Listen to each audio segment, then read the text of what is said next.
혼란의 전국시대가 끝나고 평화의 에도시대가 왔지만 일본의 인구는 좀처럼 늘어나지 못했다.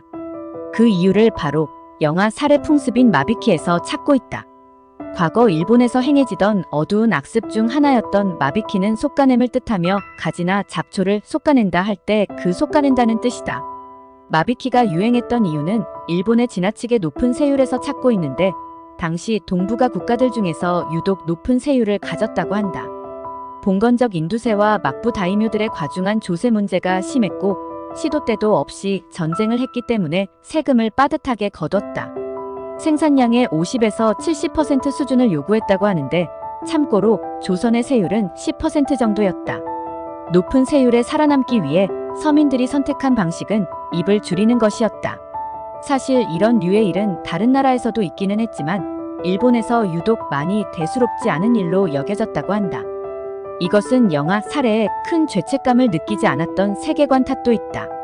7세 이하의 아이들은 신의 아이라고 불렸는데 한 명의 독립된 존재라기보단 신의 소속이기에 언제든 신의 품으로 되돌아갈 수 있다고 여겼다고 한다. 즉 신께서 내게 잠시 맡겨두신 아기인데 내가 기르는 대신 신께 돌려드리기로 했다. 정도의 사고 방식이었던 것이다. 당시 기록에 모든 가구가 일남일녀만 있는 마을에 대한 기록이 나오는데 이것은 마비키가 아니고선 불가능한 사례이다.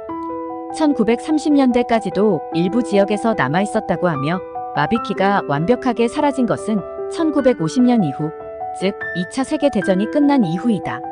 에도 막부 시대가 저물고 메이지 유신이 찾아오고 전쟁이 모두 끝난 뒤에야 이런 악습이 사라졌다. 당시 일본 사회를 잘 보여주는 영화 나라야마 부시코인데 마비키와 오바스테로 인구를 조절하는 한 마을에 대한 이야기이다. 참고로 고려장은 본래 한반도의 문화가 아니라 일본의 문화이다. 어떤 고려 문헌에도 고려장과 관련된 이야기는 등장하지 않는다고 한다.